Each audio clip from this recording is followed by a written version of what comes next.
another Production Power Hour call. We came up with these a couple months ago, and I love them. Just bringing guest speakers into the performance group at Epic Realty and really giving to the agents the gift of what it is that we can help ourselves with in our production as real estate agents. So, welcome to the call, everyone. I'm Dawn Loding. I've been an agent for almost 23 years. I'm in New Braunfels, Texas, and our special guest today is my good friend, Angela Kristen Taylor. And Angela is also our state broker for Epic in Georgia. And she was my coach. And so I have just such a big place in my heart for you, Angela, and what you do for agents to help them with their production, especially women. We have so many things going on. And so, sometimes it's hard for us to get out of our heads and our hearts and into production. So I'm excited for you today. So thank you so much. And I will just hand it over to you, lady. Well, thank you, Dawn. I appreciate it. And, it's interesting enough, over the last 22 years that I've been coaching, more of my clients have been men than women. And I want to interject that here because you're saying Because I especially for always women. say, And while I totally agree with that, I think that it's really awesome to see that more men are diving into exploring this topic that we're going to be talking about. So, absolutely. And I yeah. agree. And I know that because I see him a lot more. But Mhm. I don't know why I just equate that to, I Well, just because like as we're mom. I'm going to talk about that. I'm Okay, going to good. talk about All right. that. Well, I'm going to hand the floor over to you. I'm going to unspotlight myself and let you just have the floor. All right, sounds good. All right, you guys. So, thanks for coming. Thanks for watching. I'm Angela Kristen Taylor, like Dawn said, and I've been in real estate for 31 years. I've been in commission-based sales for 36 years, and I've been a coaching consultant for entrepreneurs and sales professionals around the world for the last 22 years. So I'm really excited to be here and share this information with you because, it's my career has been focused on really understanding why people are not achieving the level of success that I know they're capable of, that they know they're capable of, and that they envision for themselves. And so I want to just kind of start off, where we're talking about unlocking real estate success from the inside out. That's our topic today. And I developed a program and a process for doing just that called productive flow. And the big thing that I noticed right off the bat as a coach was that people would come to me saying that they want to achieve their goals, they want to be more productive, they want to be happier, they want to be more financially secure, they want all these things that, I mean, let's face it, we all want those things, right?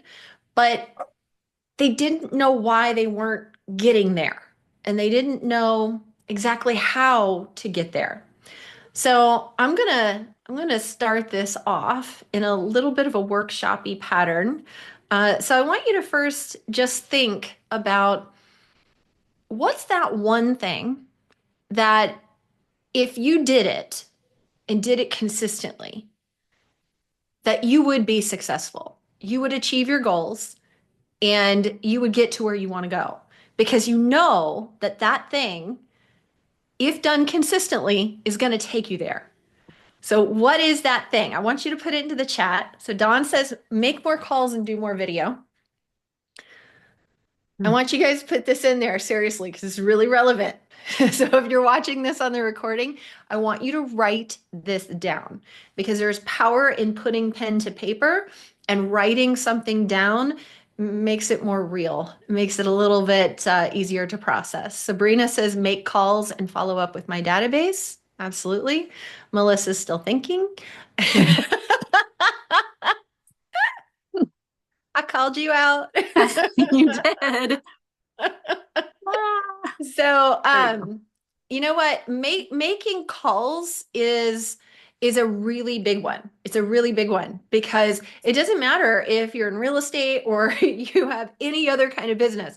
And a lot of us in real estate have some sort of like side hustle thing that we do, right? It's like we don't just have one stream of income. We can usually create several for ourselves.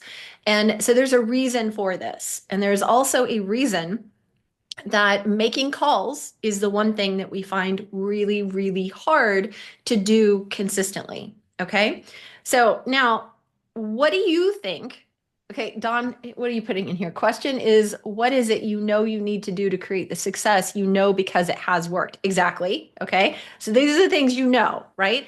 My point is, you know what to do, but you're not doing it consistently.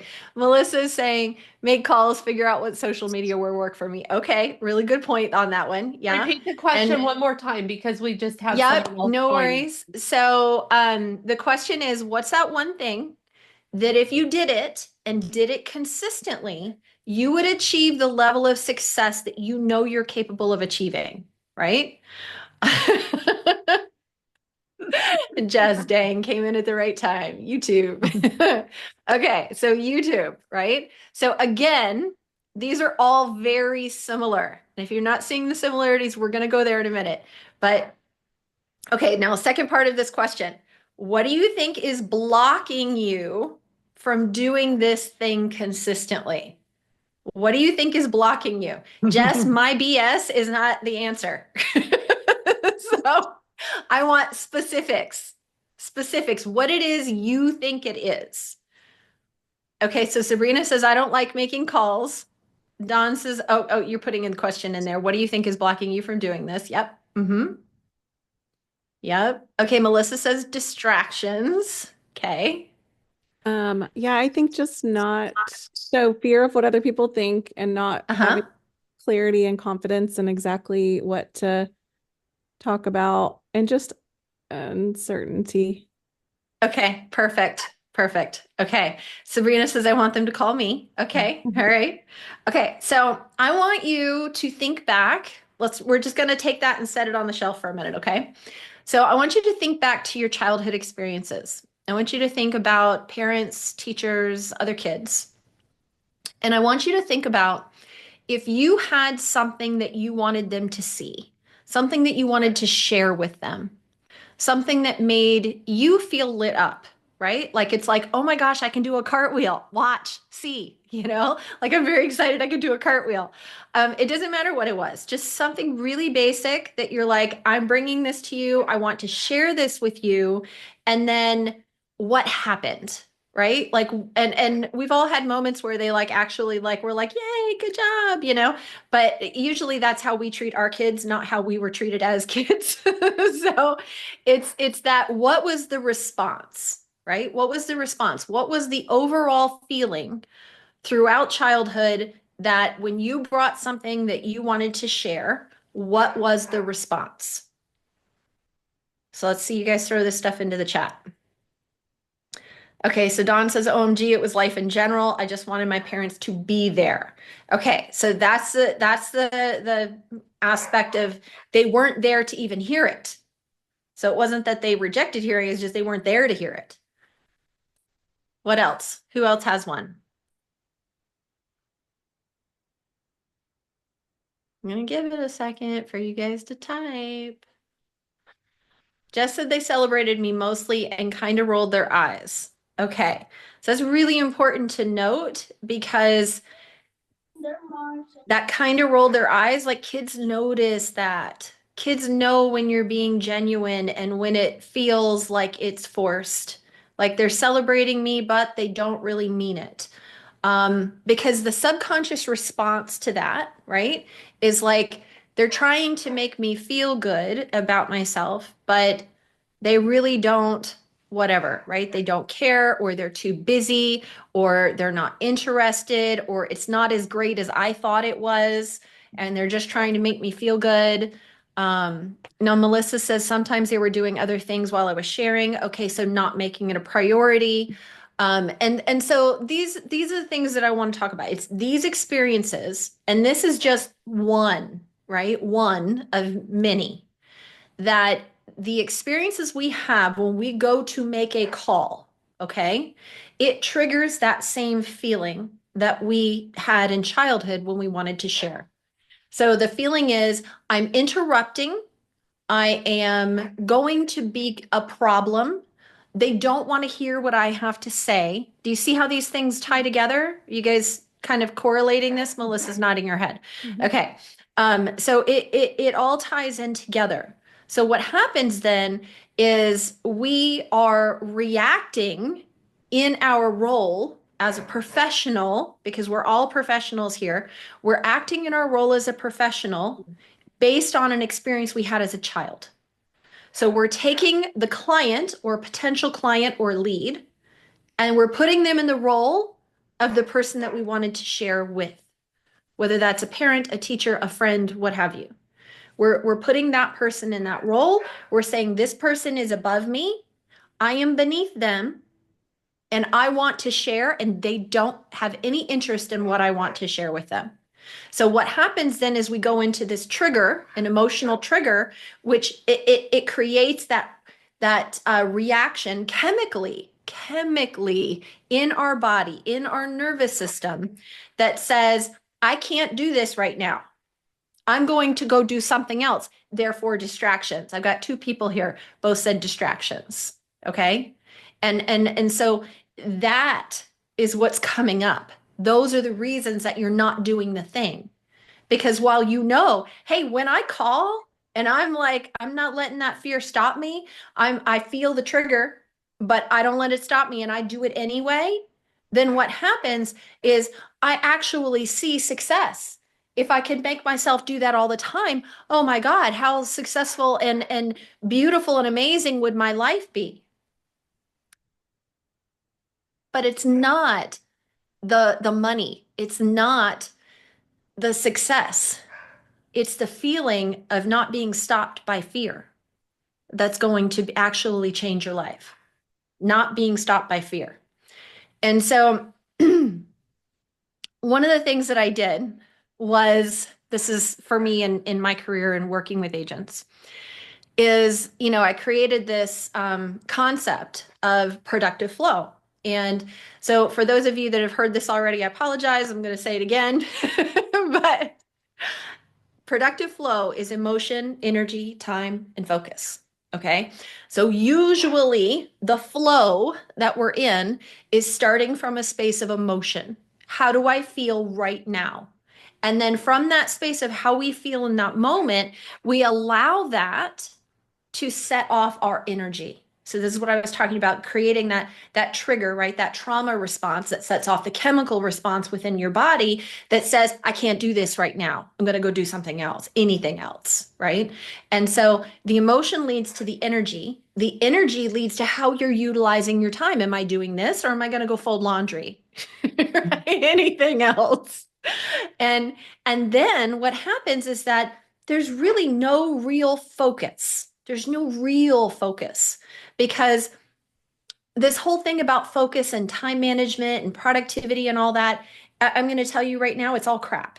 Okay. It's all crap. It's not focus. It's not time management, and it's not productivity. It is actually fear versus love. Okay. Fear versus love.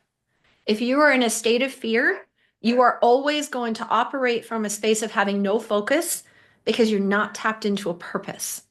And when you tap into your purpose, your sense of who you are and what you're here to do and what lights you up from the inside out, from your heart space, when you're tapped into that, now you're operating from a space of love. So now when you go to pick up the phone, you're not thinking in the terms of emotional triggers. You're thinking in the terms of, I have something to offer this person. This person wants it. This person needs it. And I'm here to offer it. Here, I'm offering it. It's a blessing, right? And so when we do it from that space, it's different. So now we're reversing that flow. Instead of starting off with emotion and letting that create that path for us, now we're starting with purpose, and purpose gives us our focus, and that leads us to spending our time appropriate to that purpose. And then that leads into our energetic response being filled with dopamine, right? Like we're lit up, we're excited, we're doing wonderful things in the world. And then how does that energy affect everything else in your life? Right? And so your emotion becomes awareness that when you're triggered, oh, I know what this is. I know what this feeling reminds me of, but that's not where I am today. That's not what I'm doing right now. This is a different experience. And so what we do is we reverse that flow, and now we're leading with purpose. So I call this kind of a 3P process, right? Is we want to have purpose, potential, and productive flow. So I already told you what productive flow was. We talked about purpose. And once you identify that strong purpose that you have, then you have to look at what is my potential to really fulfill that purpose. And your potential, going back to that love and fear, your potential really is only limited by how much you reside in fear versus love. So when you're coming from purpose, when you're coming from your heart center, when you're coming from that space of love, you're not in fear. And when you're not in fear, you're not stopping yourself at all, right? So now the potential that you have is unlimited. And you're going to pick up the phone and you're going to make call after call. You're going to get on camera and you're going to record yourself and you're going to put out content because you're excited to share. You're doing this from your heart space, from purpose, saying, I have something to offer. Now, that is very different from being in the space of saying, I have something to say, but I'm so afraid nobody wants to hear it. I'm so afraid what they're going to think of me when I say it. I'm so afraid that nobody's going to watch it at all, that I'm not even going to show up and do it. Because that's fear. That's not love. That's not saying I'm putting this out there and hey, you know what? Not everybody's going to resonate with this. Not everybody in the world is going to see it. But the people that are meant to see it are going to. The ones who are going to resonate with this message are going to hear it. They're going to feel it. And it's going to make a difference for them. And that's where we're coming from, a totally new space. So let me check here in the chat. So Sabrina says, OMG, I never thought of this because I don't have a problem answering the phone. It's just making the call. My parents yelled and fought each other on the phone my entire childhood. My mom worked night shift and we mostly wrote notes to each other because we didn't have the same schedules. Yeah, that makes a lot of sense, right? It makes a lot of sense. Dawn says, question is, what is it you need to do? Oh, okay, you were putting in the Yeah, I questions here just that was we're discussing. repeating. Gotcha. Sorry. Yeah, no I problem. got you. Thank you. So, this is the thing that we need to focus on is identifying the fears that are stopping us, identifying where our purpose really lies. And when we see the purpose and we see the fear, we have to be willing to stand up and face that fear. A lot of us are afraid to look at it. We just want to avoid it altogether, right? And this is kind of this earlier before we were recording, we were talking about, or no, right as we started recording and Dawn was introducing me, I was saying, hey, a lot of men are actually very interested in this. And I've worked with a lot of men as coaching clients. And the thing is that so many men have been taught to ignore their emotions, that it's not okay to have them.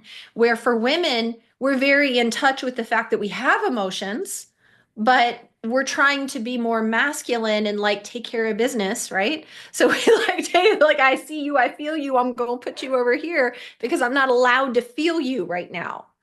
And so we just try to ignore them. And men are trying to not even have them. And then what happens is we create so many blocks in front of us and all around us that we just get hemmed in by them. And then that limits our potential, right? And it shuts us down from our purpose. Because a lot of times what you're going to find, and we're going to identify this, we're going to jump into this here in a minute, but a lot of times your purpose is rooted in your pain. A lot of times your purpose is part of your fear. So I want you guys to think for a minute about some of your biggest pain, some of your heaviest experiences in life. And then I want you to think about what drove you to wanting to help people buy or sell a home. How does home and clients, these people who are buying and selling the homes, how does it tie in for you? How does that connect? And you may not have asked yourself that question before, but I want you to ask yourself now. How does real estate connect to your deepest pain? Dawn says, abandonment from everyone I love. I just wanted a home and a family. That is one of the biggest reasons that real estate agents are real estate agents. They did not have home the way they saw other people have when they were kids. And they said, I want to find home, my home. I want to find my home. And so they thought, well, if I can help other people find their home, then maybe somewhere along that path, I'll find mine. Right? So that is the biggest number one reason that most of us are in real estate. You know, there's always those people in real estate that are like, oh, I'm going to make a bunch of money doing this and it's going to be super easy. And somehow they just nail it, right? Like they just have like confidence in space. That's not the majority of us, just so you know. Okay. And here's the thing, right? For me, I got into real estate the same reason. I had a lot of the abandonment stuff. I had this really traumatic, awful childhood. And so having the abandonment issues, having the issues of betrayal from everybody that I knew in family and connection and people that were supposed to love me, right? And all of that, moving constantly, being shuffled from person to person, parents, you know, all of this. It's like you go through that and you realize like here's this person that you go to school with and they have these parents that are still married and everybody seems so in love and they seem so happy and they live in this really nice house and you know they have nice clothes and it seems like their life is just ideal and you know chances are it wasn't just because we saw it that way doesn't mean that it was, but we saw a perfect picture. We saw something that we would read about in books or watch on movies, and we would see it happening right in front of us. And then we're saying, well, why can't I have that? Why is my life this way? Why is it not like that? And then what happens is then we feel like maybe there's something wrong with us. Maybe there's something wrong with me and how I do things or how I live or how I behave, you know? And a lot of us had parents that told us we were problems, that told us we were the reason why nobody got along or whatever, right? That was absolutely me. I was the one who was always causing the problems. So, you know, a lot of us left childhood with those stories. And then those stories have perpetuated so that we feel like, well, it must be us. And then we don't even want to try. Okay. Um, Jennifer says, I want others to have homes that are their peace and safe place. Absolutely. Sabrina said, my grandparents had the most loving home and they were homeowners. My parents were not homeowners until I was married with children. So home ownership represents a happy home life to me. OMG, Angela, I never thought about this. I need you. Yay, I love this. So yes, so these are the stories, right? And so Sabrina, I love your example because you saw a happy home and then you tied it into if I own a home, I will achieve happiness. I will achieve this example, right? It's very similar to we would see somebody else around us and say, well, they appear to be very happy and they have this nice house, this nice family, this nice whatever. And then we're like, well, we don't, right? So how do I create that? And then so we go into real estate.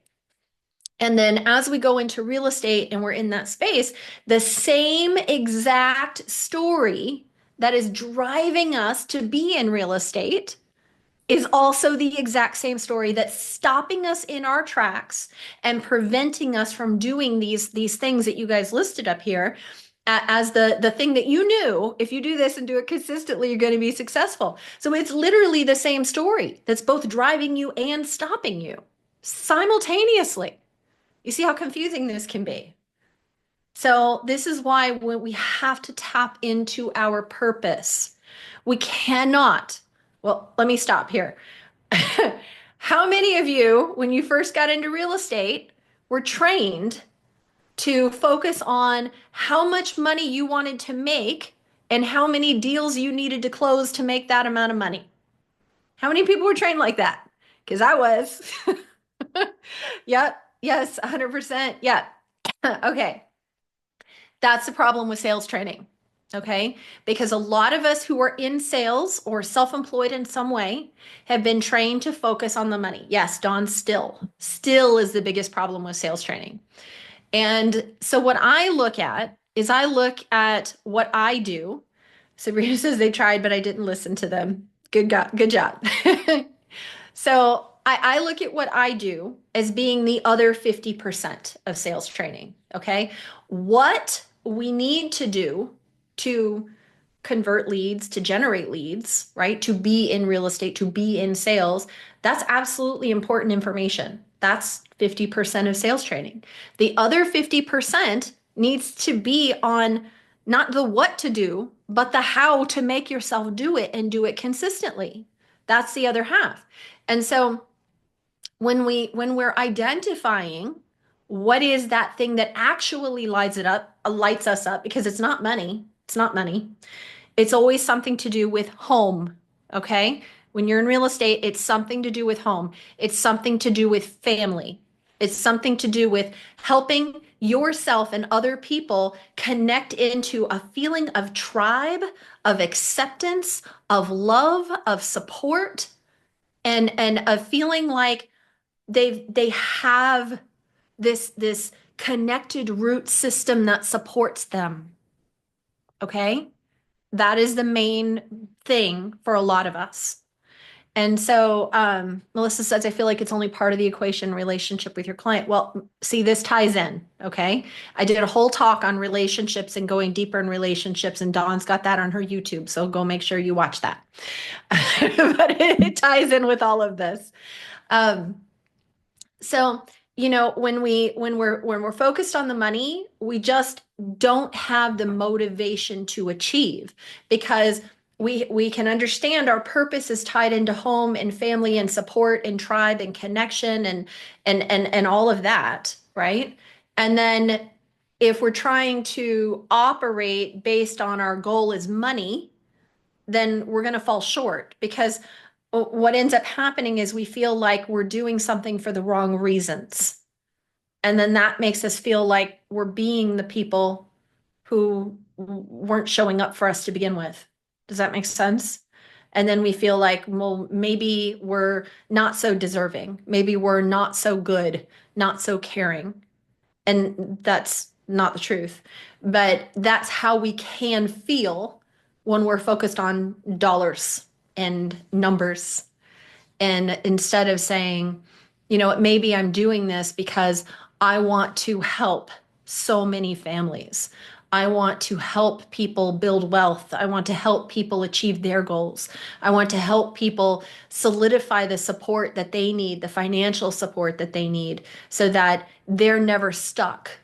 I know so many realtors who have helped people save their home and get them out of foreclosure and be able to get into a home, maybe for the very first time, even in generations, right? And so it's this kind of thing that'll really light us up. So this is why I say, when you tap into what your purpose is, and you make that the reason you make a phone call, you make that the reason that you get on a video and record something, and you're speaking from your own story, you're speaking from a passionate place, then people sit up and listen. People sit up and listen because they want to hear that you're really there to support them, that you're really connected, because it's not just us that wants to feel supported. Our clients are reaching out for us because we're knowledgeable about what we do, and we have the ability to support them, and they know us, like us, and trust us enough to know that we will, right? And that is about building relationships with your clients and getting into that space. And that's a space that leads to referrals, like never ending referrals, because we've built those relationships, because we've come from a space of purpose. We've come from a space of connection. Melissa says, sorry, I meant money is only part of the equation. Oh, money is only part of the equation. It's a result of the effort, but relationship with the client is the number one reason. Yeah, absolutely. And so let's look at money here for a second, okay? Because I don't mean to say that money's not a wonderful thing or that it's not part of our goals. It is, but we cannot make it the sole reason. We cannot make it the target, right? It can't be the bullseye for us to go after. And so money, if you look at leaning into your purpose and your passion and helping people from that space, making the people your goal and not the money, what happens is the money falls in naturally. The money just becomes an energetic exchange for your service. And then you're able to, by focusing on, I want to help so many families, I want to do this, and you're doing it in lots of different ways. Maybe you're volunteering here, or you're doing this at a lower rate, or maybe, they're referring you then to somebody else who's paying you more. It doesn't matter, right? It's not about the money, it's about the service. Yes, Dawn, and the money follows. The money follows. And that's what happens when we tap into that, okay? So the big thing here that I want you to take away from this is I want you to realize is that your potential is only limited by the size of your fear. And if you're afraid, you have to not be afraid to face what that fear is. Look at it. Look at it in the face and say, you are from here, you are from this, and this and here is not here and now. And who I was when I was 7 or 8 or 9 or 10 is not who I am today. Because today you are the person who has overcome all of that and more. So there is nothing to be afraid of except for continuing to be afraid and letting fear stop you. That you should be afraid of. And the fact is that's a choice. Because you've already been through so much, you've already overcome so much. If you can just see yourself for who you truly are, not the person other people told you you were, but for who you know yourself to be, for everything that you've accomplished, for everything that you've overcome, and for all the love that you hold in your heart, for all the times that you go out there and show up and serve other people. And see that inside yourself and see the beauty in that. See the love that's just pouring out of you all the time. And when you see that inside yourself and you look in the mirror and that's who you see, then that fear just dissolves because it's an illusion. It's not real. It's just there to get in the way and stop you from doing the thing that you're actually here to do, right?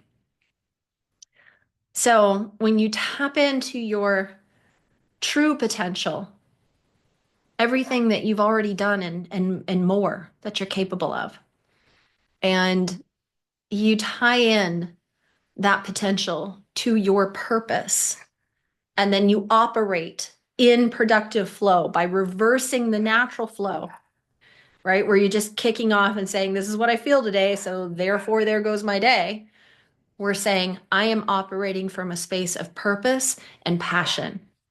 And I have all the potential in the world, and I have a lot that I can share with people. I have a lot that I can do to help people, and that's what I'm going to do today. And then you let that be how you allocate your time. You let that be the energy that drives you. And then when the emotions show up, whether they're good emotions, you let them drive you. If they're bad emotions, you look at them and say, hey, this is not your time. You are a remnant of something I went through a long time ago, but you're not me now. Okay. When you've got that on lock, okay. And I'll tell you, like, we don't always have this on lock. It's going to come and go. That's just reality. It's going to come and go. You're going to have days where you're like, yeah, I'm in it. I'm on it. It's happening. And you're going to have days where you're like, nope, the emotion is feeling very overwhelming today. And here's the thing. When you're in that space, and the emotion is a lot and it's weighing on you really heavy. I don't recommend that you lean into it and let it overtake you. I recommend that you lean into it and explore what it's trying to tell you. And that's very different. So you're leaning into it, you're asking yourself, okay, what am I feeling? Where is this coming from? Where did this actually originate? And then remind yourself of who you are today. Sometimes, who Sabrina says, say that again. I don't know which part you're talking about, but this is recorded, so you can watch it as many times as you want. But when we are going into that space where we're feeling that fear, if you are asking yourselves those questions, and then you're sitting down and you're reminding yourself of who you are, you allow those emotions to pass through you. Okay? Because you're not gonna sidestep them. You're not gonna avoid them. But when you let them pass through you and you're identifying what they are, where they came from, then you're not letting it stop you. It may stop you that day or for that hour or two or whatever, right? Depending on how deep it goes, but you're allowing yourself to release it. And once you release it, it has like that amount of chance of coming back because you've already worked through it. You've already let it go. And so next time when it comes up for you, you're like, "Oh yeah, I remember I used to feel that way." But it doesn't trigger you in the same way, right? I'll tell you guys a story. It's kind of funny. I've been married twice. And so my first husband used to drive me absolutely insane because he hated to spend money. And he was also diagnosed bipolar. And so there was a lot of issues around that affected this same thing. But he would hate to spend money. And then he'd say, I want to buy something. And I would get all excited about something he wanted to buy. Like I specifically remember a camcorder. And so back before we had, all these things on our phones. And so he wanted to get a camcorder. He was like, I want to buy a camcorder. We need to be recording our lives. It's going to be amazing. We're going to have this camcorder. And I'm thinking, yay, this is awesome. I'd love to have a camcorder, right? And he would go to the store and want to like look at prices and things. So we're doing that because this is pre-internet. So we're going to stores and we're looking at prices. And then we'd like see a really good one. It was like on sale, it was a really good deal. And then he would want to leave and not buy anything. And I'm like, what the heck? Well, why did we come here? And then he would do that over and over and over again. So it was like every weekend for 6 months. 6 months every weekend was going to search for this elusive camcorder. Okay, we had seen every camcorder on the market. We had tried them out. We had talked to salespeople for hours.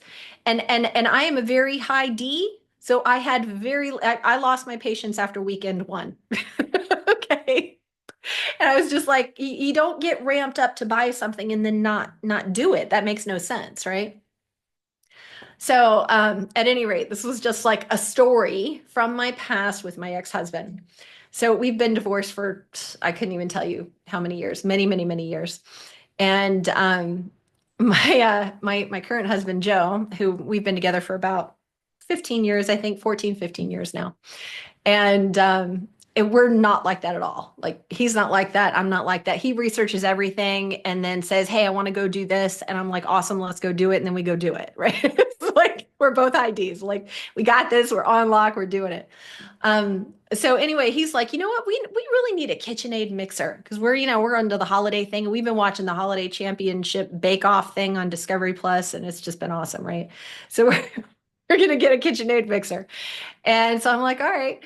So he starts looking at different models and different things, and we're looking at different prices, and we're spending a couple of hours about doing this on the weekend. And then he's like, I don't know if we should do that right now. And I'm like, what? What do you mean we shouldn't do that right now? What are you talking about? He goes, do we really need a mixer? And I'm like, you have got to be kidding me. And let me tell you something, you guys, I had this huge amount of rage that I felt building up inside of me. I did not let it out at all. I did not let out the rage. But I did sit and be very quiet for the next few hours. And then I went back to him and I said, listen, I want to talk to you about what just happened. And he's like, well, what happened? He goes, I saw you were really quiet. You seemed upset. And he goes, but I let you, have your space and do your thing. I figured you'd come back later. So I come back to him and I'm explaining to him, because this is what I'm telling you guys. I'm telling you this story for a reason. I didn't let out the emotion in the moment. And the reason why is because I knew it wasn't coming from him. I knew it wasn't about the KitchenAid mixer, but I could feel the rage, and the rage made no sense to me. None. Because before he mentioned getting a KitchenAid mixer, I was like, why would I even want a KitchenAid mixer? I don't bake. I don't cook. So why would I even want one of those? And I had one years and years ago, and I only used it to make bread. Yes, Sabrina, flashback. Exactly. I was feeling all the pent up rage from years with my first husband of him ramping up to buying something and then never buying it. And it was such a frustrating experience. And that frustrating experience that I had with him was very reminiscent of childhood experiences where I felt like tied down, like I had no voice, like I had no capability of making anything happen. I had no control, right? And so you see how a childhood experience can lead to an adult experience, and the rage inside of you builds. And then I could have let it all out on my poor husband, right? I could have done that, but I didn't at this stage in my life, because I've learned so much about that process. And I knew it wasn't coming from him. I knew it wasn't about the situation. I knew it was something in me, and it was from my past. So I sat with it. I faced it head on. I allowed the emotion to move through me. I didn't sidestep it. I allowed it to move through me until I understood it, until I had full awareness of it. And then I went back and I explained it to him. And then he said, I already ordered you the mixer and it's on its way. Which I thought was hilarious. But I was like, did you just buy it? Because I was mad. He was kind of.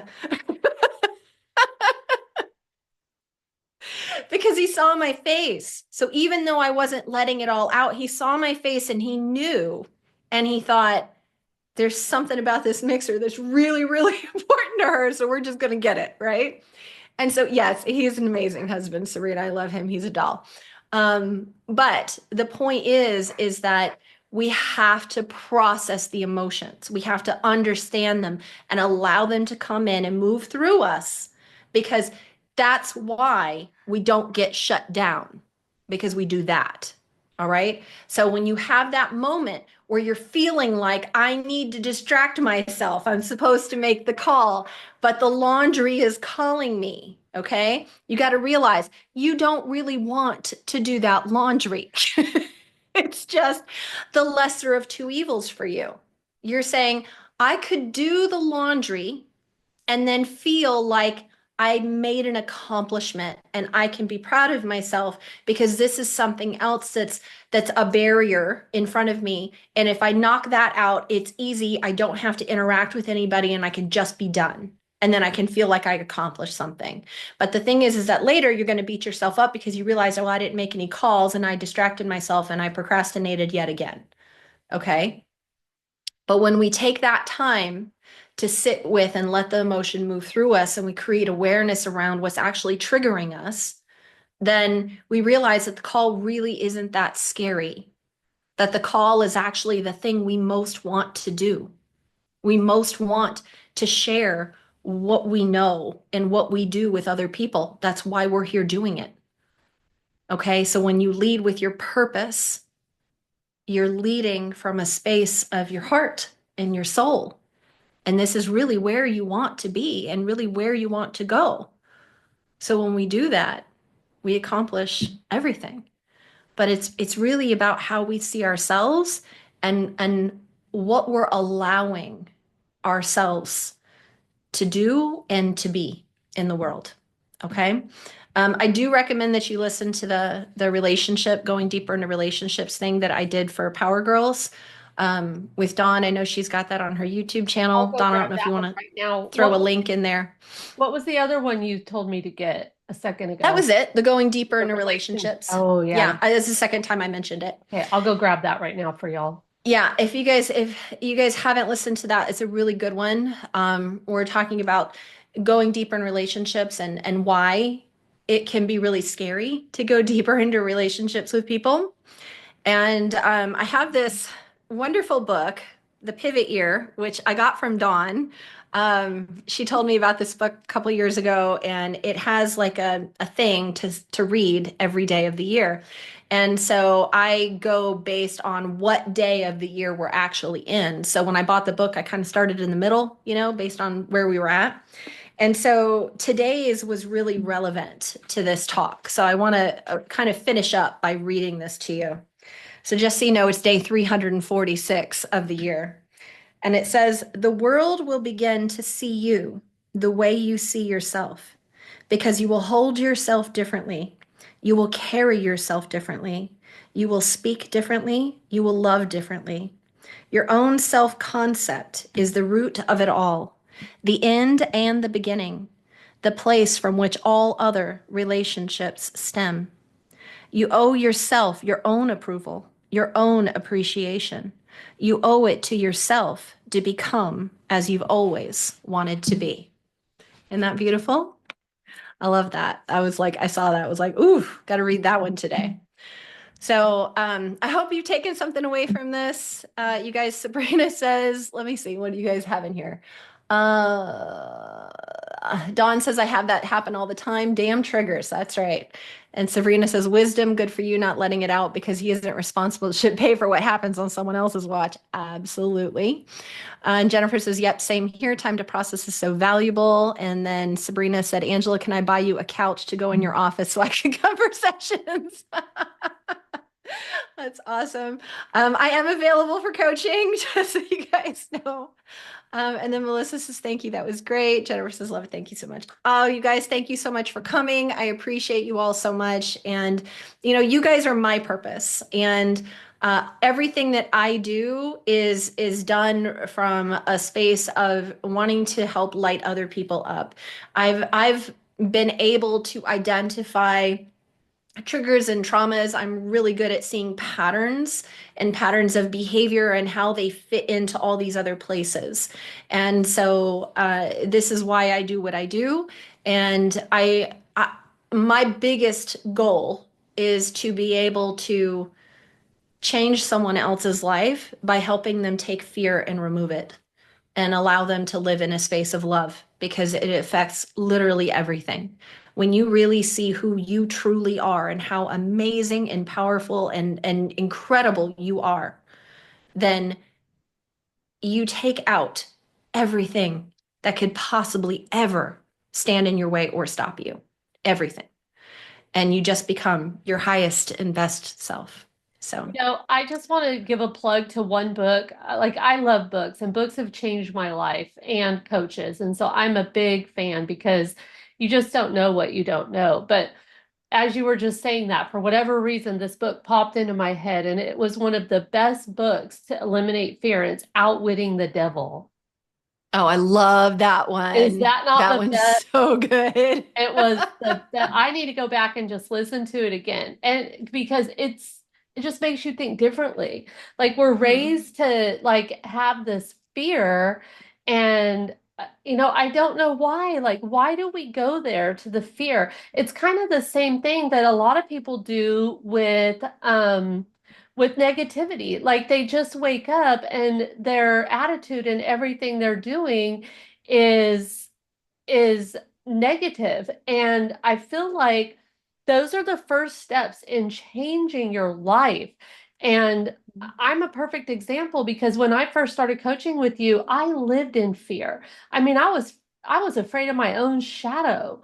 And there was no way I was going to do video or any of the stuff that I do now. I do it all. I just want to do it at a higher level at this point in my life. But negativity and fear, those are all choices that we get to make every single day, every hour, every minute. And we don't have to live there. We get to choose to Right. live differently. And it starts with you recognizing where you are. What stories are you telling yourself every day? And recognizing and then figuring out how to heal those stories and how to move Mhm. on from those stories. And I promise, once you start digging into this, like you're just going to open a can of worms. Like I have one story I'll get fixed and I'll be like, God will just hand me another one and be like, okay, Dawn, now you got to figure this out because I need you to help more people with this. So it's just a And look where you are today. look where I am today, and you started it. For Jess, I forgot who just said You started it. the You started plan. it because you showed up for it. I So did. that's the most important thing. It is show up, recognize, Mhm. evaluate, and then create a Just plan. be willing. Be willing to be open. Be willing to cry and let it all out. Be willing to feel the feelings and the emotions. And because here's the thing, you're feeling them regardless. It's really more of a question of how long do you want to feel them? You Yeah, want to feel them really strongly one more time so you can let it go? Or do yeah, you want to keep feeling them over and over and over again and let them direct the path of your life from here? love it. Good stuff, Angela. Thank you Yeah. so much. All You right, are so welcome. love you. Love you Love Thank guys. you. you. Love what we're Thank You're you. doing. welcome. Bye, guys. Have a Merry Christmas and a Happy New Year, and we'll see you all next year. Thank Sounds good. you. Thank you. Bye. You're welcome.